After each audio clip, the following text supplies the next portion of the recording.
एक समय की बात है, एक गांव में एक बड़े ही खुशहाल परिवार रहता था। उनके परिवार में पिताजी, माताजी और 3 बच्चे थे।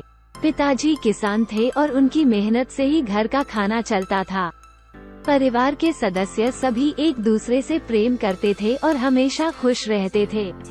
एक दिन बच्चों को उनके गांव के स्कूल से छुट्टी मिली और वे अपने दोस्तों के साथ खेलने के लिए जंगल चले गए। वहां उन्हें बहुत सारे फल मिले। वे फल खाते हुए खुश हो गए और अचानक उनके मन में एक विचार उठा, क्यों न इन फलों को बेचकर पैसे कमाएं और अपनी परिवार की मदद करें। बच्चे जंगल से फल लेकर गांव वापस आ गए। वे फलों को बाजार में बेचने लगे। उन्हें बहुत सारे लोग खरीदने आए और बच्चों को अच्छा मुनाफा हुआ। बच्चों ने मिलकर अपने मुखिया के साथ पैसे बटे और उन्होंने अपने परिवार को मदद की।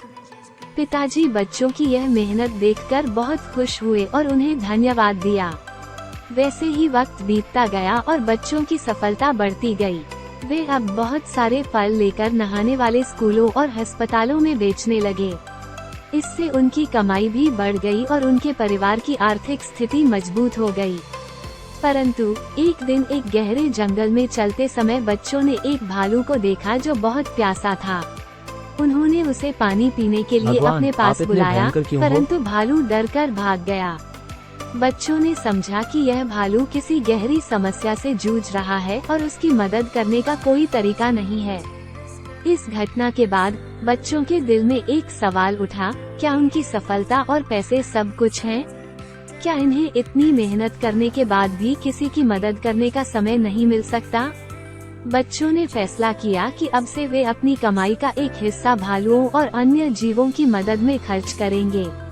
उन्होंने एक आश्रम बनाया जहां वे प्यासे और भूखे जीवों को खाना और पानी प्रदान करते थे। उनकी इस नेक कार्य में लोग भी शामिल हो गए और बच्चों को सहायता करने लगे।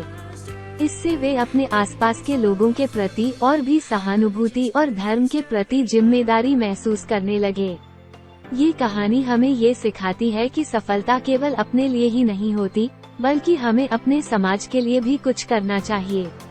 भले ही हमारे पास कितनी भी संपत्ति हो, लेकिन यदि हम दूसरों की मदद नहीं करते तो वो सभी संपत्ति व्यर्थ हो जाती है।